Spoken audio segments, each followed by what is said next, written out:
Sharp over wheels. You're lucky to have a long line, Margaret told Thomas and Arthur. In my old railway there were some more main lines. We have one in the main line, and another in the mines, and in the lead mines, and an old one from Litany, she said. You're lucky as well, said Thomas. Our lines are different, the same as yours were, said Arthur. Margaret smiled. Have you ever been on this other side? Have you ever been on this dangerous side of the railway before? No, said Thomas, but I did fall down a mine once. He said. I'll tell you, said Margaret. Some engine from my old railway wasn't doing it, he was told, and it's not a name, just a number, 17, she said. And then Margaret decided to tell Thomas and Arthur about her story about 17. 2 years later, before I came back to your railway, Thomas, she said, an engine called 17 was not doing what he was told. He doesn't have a name, just a number, 17. And then Margaret continued the story. 17 is a careless young engine who doesn't do as he is told, and never does as his controller, and never does as my controller asks, like I like to do. One day, continued Margaret, he was shunting some trucks, and the driver was worried about that he could get in trouble. Stop being way too careless, said his driver. I can if I want to, he scoffed. You just can't tell me, and chuffed away. Soon, he was shunting his trucks.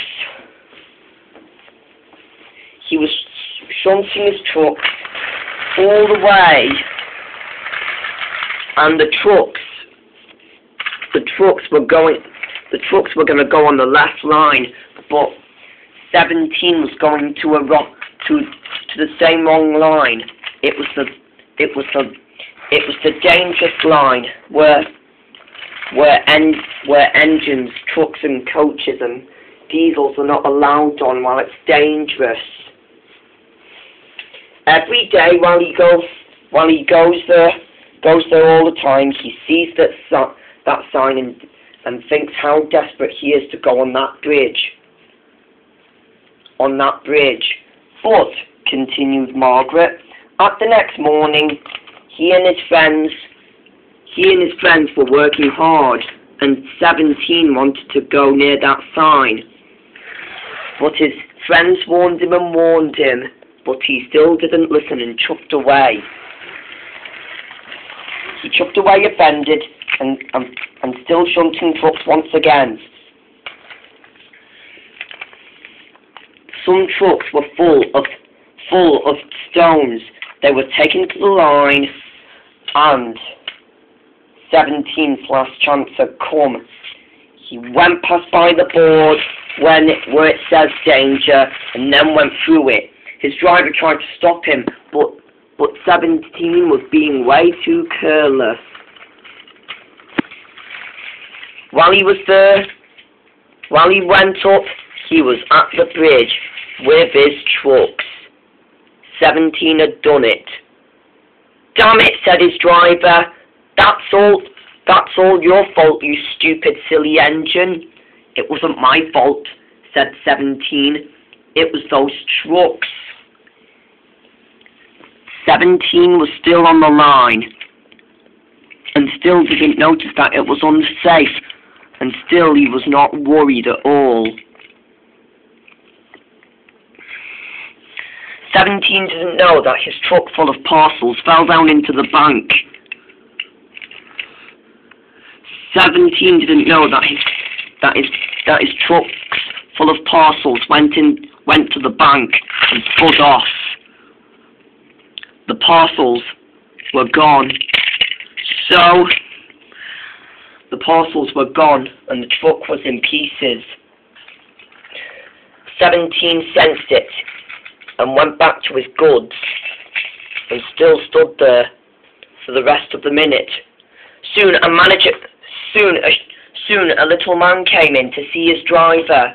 "What are you doing there, driver?" he said. "It's not safe." "Well, I'm scared," said 17's driver. "Well, be quick," said the little man. "Well, be quick," said the little man. "Well, be quick," said the little man. Fireman, he said. Fireman, he said. "The driver and I are going to telephone for help. If I were you, get your engine back to safety straight away before it's too late." And then they both ran away. And still, 17 could feel the track. They were balancing and balancing. All the trucks were beginning to wobble, and one fell into the mud. They were all shaking. So was 17, and still the bridge couldn't hold 17's weight. 17 was scared. "Help!" he said. His fireman didn't know what to do, and then he pressed the forward. He pressed his lever by accident, and 17 was going forwards. After he went forwards, the bridge wobbled and wobbled, and with that 17 and his trucks fell down. 17 and his trucks fell off the bridge and went down the bank and went cab over wheels. Poor 17 felt hurt after he went cab over wheels down the bank. He fell down, dazed and surprised. "Help!" said 17, but it was all too late. The end, continued Margaret, after she had finished the story about 17. Thomas and Arthur were silent. "What happened to 17 now?" said Arthur. "He was sent to the works to be mended," she said, "and got sent away in disgrace, and now he's working at the Middle Railway, and that serves him right for going near that bridge, and that will show him what a really useful engine can be." "Or can do," said Arthur. Margaret smiled. "Wow," she said. 17 used to be on my railway, and now he's in the Middle Railway," she said. "But I know he's done the wrong choice indeed." "He has done," said Thomas. And with that, Thomas, Margaret, and Arthur both had to agree about 17, and about Margaret's story as well.